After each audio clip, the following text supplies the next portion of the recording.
Hello friend, मैं हूं इमरान और आईएएस पीसीएस एकेडमी में आप सभी का स्वागत है। फ्रेंड्स, ये हमारा जीएस का 21वां पार्ट है। इससे पहले जिसने भी 20 पार्ट नहीं देखे हैं वो देख ली जाकर, क्योंकि एसएससी सीजीएल के अब एडमिट कार्ड भी रिलीज़ हो गए हैं। लगभग सभी जोन के रिलीज़ हो गए हैं, अभी कुछ जोन के रह गए हैं और सिर्फ 10 दिन बचे हैं, शायद हार्डली 10 दिन बचे हैं। और इन्हीं 10 दिन में आपको काफ़ी मेहनत करनी है, तो प्लीज़ पहले मेरे पिछले वीडियो जरूर देखिए, उन्हें रिवीजन करिए। 2 की स्पीड में देखिए, चाहे जितनी स्पीड में देखिए, उन्हें देख लीजिए एक बार और फिर इसे भी देखिए। और मैं अभी कुछ नया भी प्लान कर रहा हूँ, अभी बताऊंगा आपको। चलिए पहले शुरू कर देते हैं, जल्दी, ज़्यादा टाइम नहीं बर्बाद करते हैं। पहला क्वेश्चन है हमारा,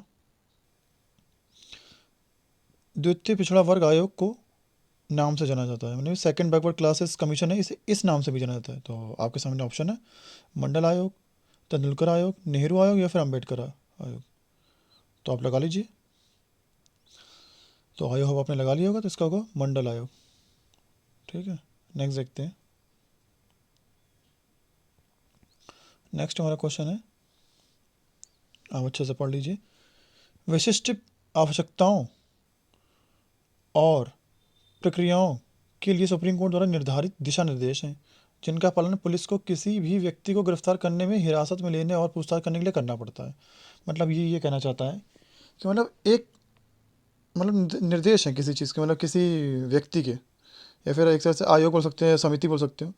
उन निर्देश को फॉलो करना पड़ता है किसे, पुलिस को। सुप्रीम कोर्ट के तहत वो आदेश देगा कि जिससे कि अगर आप किसी गिरफ्तार कर रहे हो या हिरासत में ले रहे हो, तो कुछ प्रोटोकॉल फॉलो करने पड़ते हैं, मतलब आप उल्टा सीधा कुछ भी नहीं कर सकते। अब वो कौन से ऑर्डर हैं, किसके ऑर्डर हैं, ये बताना है आपको। तो ये बेसिकली ये क्वेश्चन करना चाहता है। तो आपके सामने हैं, पहला ऑप्शन है के सी रवाटो दिशा निर्देश, डी के बसु दिशा निर्देश, मनेका दिशा निर्देश या फिर विशाखा दिशा निर्देश। इनकी गाइडलाइंस है, आप इनको फॉलो करेंगे जब भी आप किसी को अरेस्ट करेंगे पुलिस वाले के लिए। तो किसकी है, डी के बसु की गाइडलाइन है, याद रखिएगा। देखिए, ऐसे क्वेश्चन पूछ सकता है जो हम लोग कभी सोचते भी नहीं आएंगे एग्जाम में। तो कुछ भी इजी या कुछ भी टफ नहीं होता, और कुछ भी इंपॉर्टेंट या अनइम्पॉर्टेंट नहीं, तो सब कुछ इंपॉर्टेंट होता है, बस ये याद रखिए आप। नेक्स्ट देखते हैं। नेक्स्ट हमारा क्वेश्चन है, केंद्र राज्य संबंधों की जांच करने के लिए केंद्र सरकार द्वारा किस आयोग की नियुक्ति की गई थी। तो आप इंग्लिश में बोल लीजिए इसे। Which commission was appointed by the central government to examine issue related to central state relation. मतलब सेंट्रल और स्टेट के रिलेशन है, उनकी मतलब क्या करना है कि उसके प्रॉब्लम को यानी कि सॉर्ट आउट करने के लिए, तो वो एक आयोग बनाया गया। देख लीजिए कौन सा है। आपके सामने ऑप्शन है, मंडल आयोग होगा या फिर सरकारी आयोग होगा या फिर नानावटी आयोग होगा या फिर कोठारी आयोग होगा। तो आपने लगा लिया होगा। ये कौन सा आयोग था, ये था, आपको मैंने कल भी पढ़ाया था, सरकारी आयोग। यह आयोग इसलिए इम्पोर्टेंट है कि इसी ने अंतर्राज्यीय परिषद बनाने की भी सिफारिश की थी, और इसी की सिफारिश के तहत वो बनाया भी गया था, इसलिए इम्पोर्टेंट है। और ये कब बना था, ये याद रखिए, ये बना था 1983 में, ये आयोग बना था, इसकी स्थापना की गई थी। ये एक क्वेश्चन पूछा कि इसने रिपोर्ट कब दी थी अपनी, तो इसने रिपोर्ट अपनी दी थी 5 साल बाद, यानी कि 1988 में, याद रखिएगा। चलिए नेक्स्ट देखते हैं। सरकारी आयोग ने अपनी रिपोर्ट कब पेश की, देखिए मैंने ऊपर बता दिया आपको। व्हेन डिड द सरकारी कमीशन सबमिट इट्स रिपोर्ट। तो कब की थी, 1986 में या फिर 1984 में या फिर 1985 में या 1988 में। तो कब की थी, 1988 में। और ये कब बना था, 1983 में, याद रखिएगा आप, जब इंडिया ने वर्ल्ड कप जीता था पहला 50 ओवर्स का। नेक्स्ट देखते हैं। नेक्स्ट हमारा क्वेश्चन है, सर्वोच्च न्यायालय के पहले ऐसे न्यायाधीश का नाम बताइए जिसके विरुद्ध स्वतंत्र भारत की संसद में महाभियोग का प्रस्ताव पेश किया गया। इंग्लिश में देख लीजिए।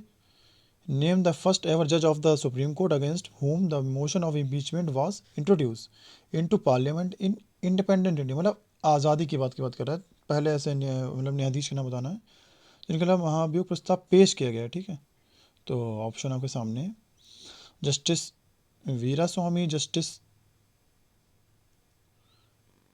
रामास्वामी, जस्टिस महाजन, जस्टिस सुब्बा राव। तो आप देख लीजिए। तो आपने देख लिया ऑप्शन, इसका क्या, जस्टिस रामास्वामी आंसर है। ठीक है, नेक्स्ट देखते हैं। भारत के राष्ट्रपति और उपराष्ट्रपति के मृत्यु के मामले में भारत के राष्ट्रपति के रूप में कार्य करेगा। तो आप पहले इंग्लिश में पढ़िए इस क्वेश्चन को, क्योंकि ये हिंदी में सही ट्रांसलेट नहीं करते हैं। इन case of death of the president, यानी कि प्रेसिडेंट की अगर मृत्यु जाती है या फिर वाइस प्रेसिडेंट की मृत्यु जाती है ऑफ इंडिया, तो फिर ये प्रेसिडेंट का पद है, ये कौन संभालेगा, ये पूछा गया है। तो आपके सामने ऑप्शन है,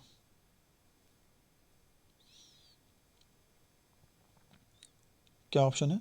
संसद का चुना हुआ उम्मीदवार, या फिर भारत के प्रधानमंत्री, या फिर भारत के मुख्य न्यायाधीश, या फिर भारत के महान्यायवादी। आप लगा लीजिए क्या होगा, आप सोच कर लगाइए। तो आपने लगा लिया होगा, तो इससे कौन होगा? भारत के मुख्य न्यायाधीश। अगर हमारे राष्ट्रपति या उपराष्ट्रपति दोनों अवेलेबल नहीं है, चाहे वो मृत्यु या कुछ भी हो, तब ये हमारे राष्ट्रपति पद का कार्यभार संभालते हैं। और अगर ये ना हो, अगर बाई चांस ये ना हो, तो फिर कौन होगा? तो वरिष्ठतम न्यायाधीश जो भी होगा उस टाइम पे, उच्चतम न्यायालय में वरिष्ठतम न्यायाधीश जो भी होगा, मतलब वरिष्ठ होगा, वो संभालेगा। ठीक है, नेक्स्ट देखते हैं। यदि भारतीय राष्ट्रपति इस्तीफा देना चाहता है तो वह अपना इस्तीफा किसे सौंपेगा? तो आप इंग्लिश में पढ़ लीजिए। In case of president of India wants to resign, तो वो अपने रिजाइन किसे देंगे? रिकॉग्निशन। तो रिकॉग्निशन किसे देंगे? देखिए, तो भारत के मुख्य न्यायाधीश को देंगे, या फिर वाइस प्रेसिडेंट को देंगे, या फिर भारत के चुनाव आयुक्त को देंगे, या फिर प्राइम मिनिस्टर को देंगे। तो आप लगा लीजिए, तो ये किसे देंगे? आपको पता होगा, ये वाइस प्रेसिडेंट को देंगे। और अगर वाइस प्रेसिडेंट अपना इस्तीफा देना चाहे तो ये किन्हें देंगे? ये राष्ट्रपति को देंगे। बस ये रिवर्स होता है, ये इन्हें देते हैं और ये इन्हें देते हैं, बस ये होता है। ठीक है, नेक्स्ट देखते हैं। मणिकर्णिका तांबे को इतिहास के रूप में जाना जाता है, मतलब किस रूप में जाना जाता है मणिकर्णिका? तो आपने सुना होगा, मणिकर्णिका मूवी भी आई थी कंगना रनौत की। तो कौन थी ये? ऑप्शन सिंपल है, रानी लक्ष्मीबाई। आपको ये सभी को पता भी होगा। हाँ, इनकी डेट ऑफ जरूर, डेट ऑफ बर्थ क्या थी? 19 नवंबर 1828 को ये जन्मी थी, ये याद रखिएगा, 1828। ठीक है, इंपॉर्टेंट हो सकता है, आप लिख लीजिए। नेक्स्ट देखते हैं। लगभग 600 साल तक गुमनाम रहने के बाद किस वर्ष सांची की खोज की गई? मतलब सांची जो है लगभग 600 साल तक किसी को पता ही नहीं था, फिर डिस्कवर हुआ ये। तो आपके सामने ऑप्शन है 1818, 1818, 1816, 1820, 1814। तो कब इसकी खोज हुई है? ये हुई है 1818 में। और ये है कहाँ पर? ये है एमपी में। और एमपी में कहाँ पर है? ये है रायसेन डिस्ट्रिक्ट में। ठीक है, रायसेन में है, रायसेन, ये पूछ सकते हैं, रायसेन, एमपी। नेक्स्ट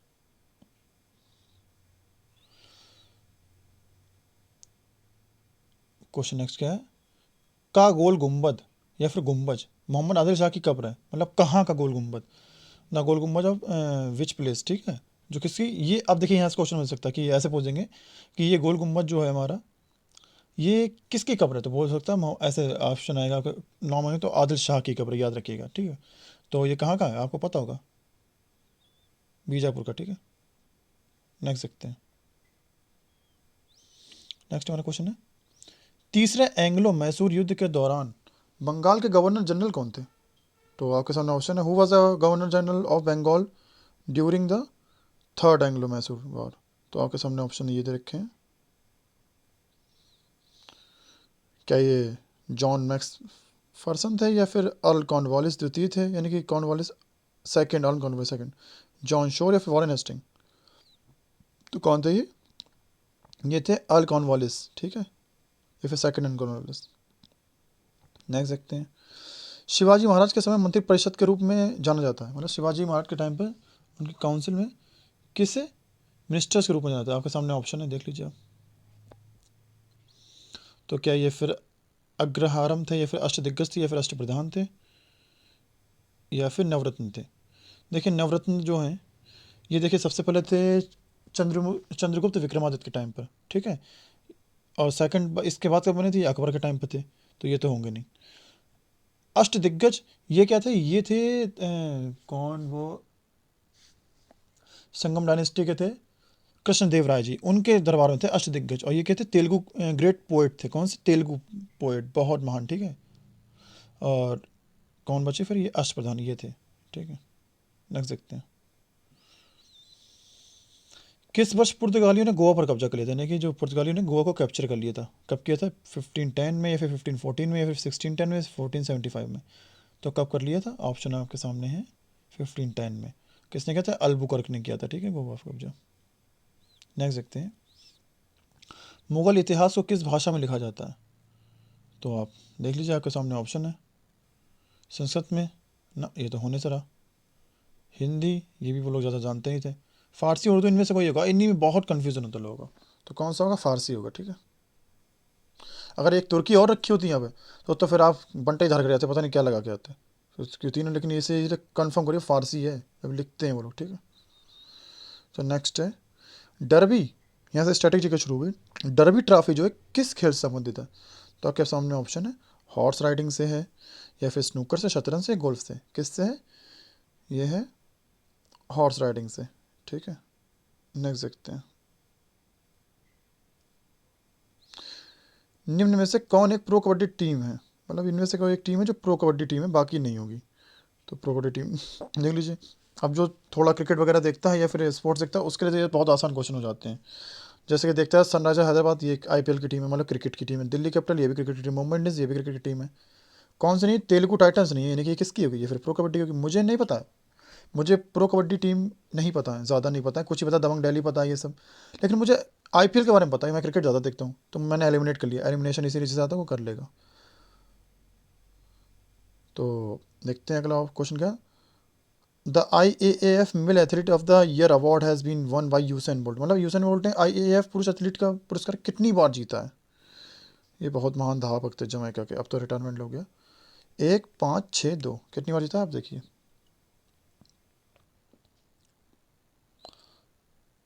आपने लगा लिया होगा इसका आंसर, कितनी बार जीता है? 6 बार जीता है, ठीक है। नेक्स्ट देखते हैं, Pradeep Kumar Banerjee who bag the ESPN multi sports award for lifetime achievement is related to. ये उस टाइम के लिए करंट क्वेश्चन होगा, तो इसलिए आ गया होगा, लेकिन अभी तो फिलहाल नहीं है। फिर भी ये पूछ सकते हैं प्रदीप कुमार बनर्जी जो है किस खेल से संबंधित है। चलिए ऐसे आ सकता है, तो आप देख लीजिए, शूटिंग, फुटबॉल, हॉकी, तीरंदाजी। तो ये किससे संबंधित है? ये है फुटबॉल से, ठीक है। बस ये याद कर लीजिए, प्रदीप कुमार बनर्जी, फुटबॉल। नेक्स्ट। और गाइस मैं ये सोचा था, मैंने सोचा मैं कुछ प्लान कर रहा हूँ, जैसे कि आपके 10 हार्डली 10 दिन बचे हैं, ठीक है, यहाँ से। फिर इस, और मैं चाहता हूँ ज़्यादा से ज़्यादा आपके जीएस की प्रैक्टिस करवा दूँ। तो मैं सोचा हूँ मैं ये MCQs करवाने के बाद प्रीवियस ईयर के, फिर मैं वन लाइनर लेकर आऊँ, कम से कम 100 क्वेश्चन डेली। और मैं बहुत जल्दी रैपिडली करवाऊँगा, 10 से 15 मिनट में। सिर्फ आप उसे पढ़िए मेरे साथ साथ, और हो सकता है आप वीडियो दोबारा देखिए, वरना फिर आप उसे स्क्रीनशॉट लीजिए, उसे याद कर लीजिए, मेरे साथ पढ़िए, रिवीजन करिए, बस जितना पढ़ पाए उतना सही। तो मैं ये सोच रहा हूँ, तो इसके बाद ही वीडियो डाला करूँगा रात को 10-11 बजे टाइम, या फिर जिस टाइम डालूंगा कल बता दूंगा आपको। तो आप इसे देखिएगा, ठीक है। तो हमारा अगला क्वेश्चन है, apart from the first edition New Delhi also hosted the edition of the Asian game. मतलब पहले संस्करण के अलावा भी नई दिल्ली ने एशिया खेल की मेजबानी की। कब की है ये पूछा गया? 7th की है, 9th की, 8th की, 11th की। तो आपका सामने ऑप्शन है, किसकी की है? 9th की। और ये सब प्रीवियस ईयर क्वेश्चन है, देखिए हर तरह के पूछता है क्वेश्चन। और अगर आपको मेरा चैनल मेरा मतलब ये द्वारा जो भी मैं जानकारी दे रहा हूँ या फिर क्वेश्चन करवा रहा हूँ आपको पसंद आ रहे हैं, तो प्लीज़ हमारे चैनल को सब्सक्राइब कीजिए, लाइक कीजिए मेरे वीडियो को, और कमेंट बताइए, सब्सक्राइब कीजिए, शेयर कीजिए लोगों को, ठीक है। आपको ये जो बराबर मिलेगा, ऐसा नहीं कि मैं एक दिन का काम मेहमान हूँ फिर नहीं करूँगा, नहीं, मैं ये कंटिन्यू रखूँगा। आपके एग्जाम होने के बाद मैं कंटिन्यू रखूँगा, जैसे जीएस पक्की करनी है वो करता रहे मेरे साथ, MCQ डेली करवाऊँगा प्रीवियस ईयर के, ठीक है। केंद्र सरकार भारत में खेलों में उत्कृष्टता को स्वीकार करने तथा पुरस्कार करने के लिए हर वर्ष राष्ट्रीय खेल पुरस्कार प्रदान करती है। तो मतलब खेलों में पुरस्कार देती है राष्ट्रीय। तो इनमें से कोई ऐसे पुरस्कार जो राष्ट्रीय खेल पुरस्कार नहीं है, तो आप देख लीजिए। ऑप्शन आपके सामने, अर्जुन अवार्ड, ये तो खेल से संबंधित है। ध्यानचंद, ये भी संबंधित है। द्रोणाचार्य, ये भी संबंधित है। ये गुरु संबंधित है। तो कौन सा अवार्ड नहीं है? खेलो इंडिया अवार्ड नहीं है, ठीक है, ये क्रिकेट से मतलब खेल से संबंधित। देख सकते हैं। नेक्स्ट हमारा क्वेश्चन है, किस वर्ष स्वतंत्र भारत ने अपना पहला ओलंपिक स्वर्ण पदक जीता था? यानी कि हमारे जो इंडिया ने आफ्टर इंडिपेंडेंट पहला गोल्ड मेडल कब जीता था?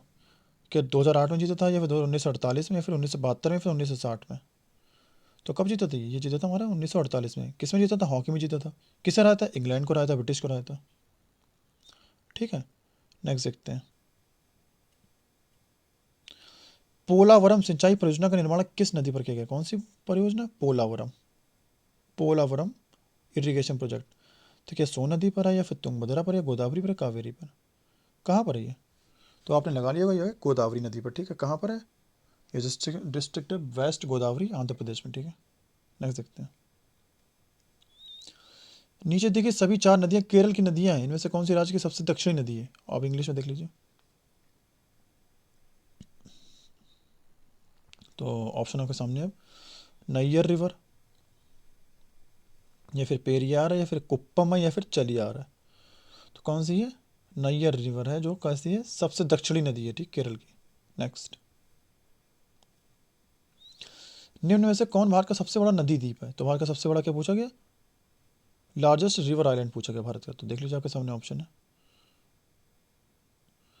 दीवार आइलैंड, या फिर दीव, या फिर माजुली, या फिर गुंडू। तो कौन सा है? ये आपने खूब अच्छे से पढ़ रखा होगा। माजुली आइलैंड कहाँ पर है? असम में है, ठीक है, याद रखिएगा बहुत अच्छी तरह से। नेक्स्ट देखते हैं,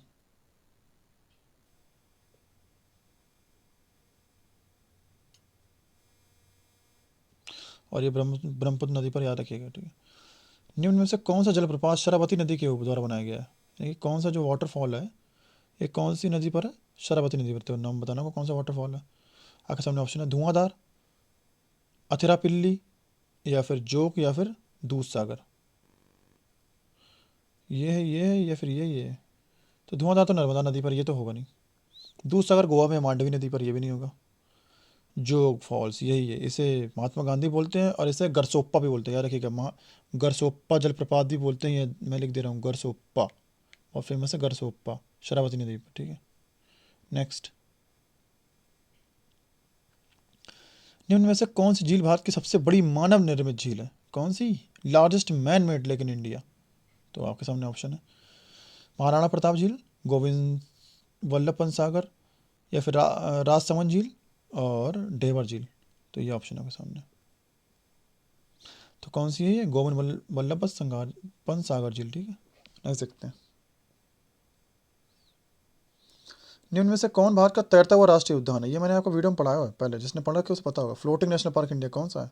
और ये आपको पता होगा, एक ही तो है, नामदफा, सिमलीपाल, इराविकुलम, या फिर केबुल लामजाओ। कौन सा ये है? केबुल लामजाओ।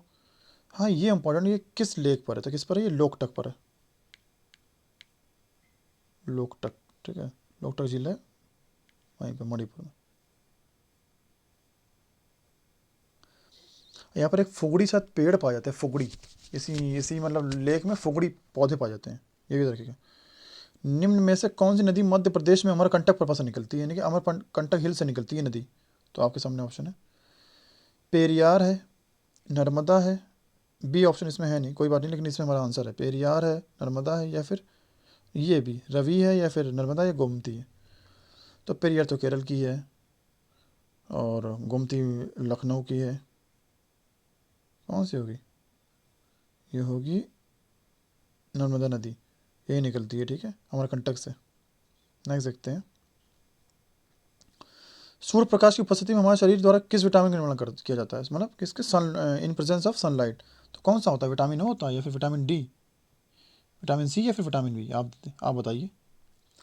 तो सूर्य के प्रकाश में अगर हम लोग मॉर्निंग, या रखें मॉर्निंग के प्रकाश में अगर हम लोग रहते हैं सूर्य के लगभग 21 मिनट तो लगभग रहें, तो हमारा क्या बनता है? विटामिन डी बनने लगता है, ठीक है। ये हमारी हड्डियों के लिए बहुत ज़रूरी होता है, विटामिन डी लेना बहुत ज़रूरी है। लेकिन दिन में, ना कि आप दिन, वो सुबह, ना कि आप दिन में खड़े हो जाए धूप में, ऐसा नहीं। फिर से वही आ गया, हमारा शरीर धूप से विटामिन कौन सा निर्माण करता है? कौन सा? विटामिन डी, ठीक। नेक्स्ट देखते हैं, नेक्स्ट क्वेश्चन है, निम्न में से कौन सा विटामिन सी से सर्वाधिक प्रचुर है? मतलब ये क्वेश्चन क्या कह रहा है कि विटामिन सी रिचेस्ट इनमें से कौन सा एक पदार्थ है, या फिर फल वगैरह? सोया दूध है, या फिर एप्पल है, या फिर आंवला है, या फिर गाजर? तो विटामिन सी सबसे ज़्यादा किस में होता है? किस में होता है? आंवला होता है, ठीक है। नेक्स्ट देखते हैं, पोषण के सुपोषी रूप के लिए आवश्यक होता है, यानी कि ऑटोट्रोफिक फॉर्म ऑफ न्यूट्रिशन, उसके लिए क्या नेसेसरी होता है? आप देख लीजिए, आपके सामने ऑप्शन है, देख लिया होगा आपने।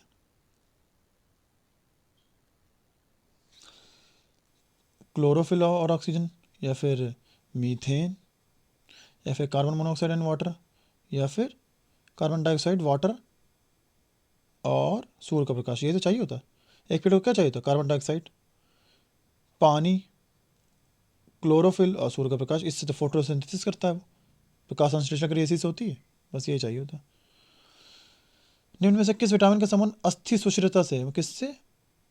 ऑस्टियोपोरोसिस, अभी मैंने आपको जस्ट बताया था थोड़ी देर पहले कि हड्डियों को रोग हो जाता है इसकी कमी से। कौन सा? Vitamin D. ये किससे मिलता है? सूर्य के प्रकाश से मिलता है, ठीक है। तो गाइस ये हमारा कंप्लीट हो गया यहाँ पर, और मैं थोड़ी देर में 1 या 2 घंटे बाद मैं क्या लाऊंगा, वन लाइनर लाऊंगा, कम से कम 100 10-15 मिनट में ही कराऊंगा, उसे आप ज़रूर देखिए, ठीक है। आपका एग्ज़ाम बहुत नज़दीक है। धन्यवाद।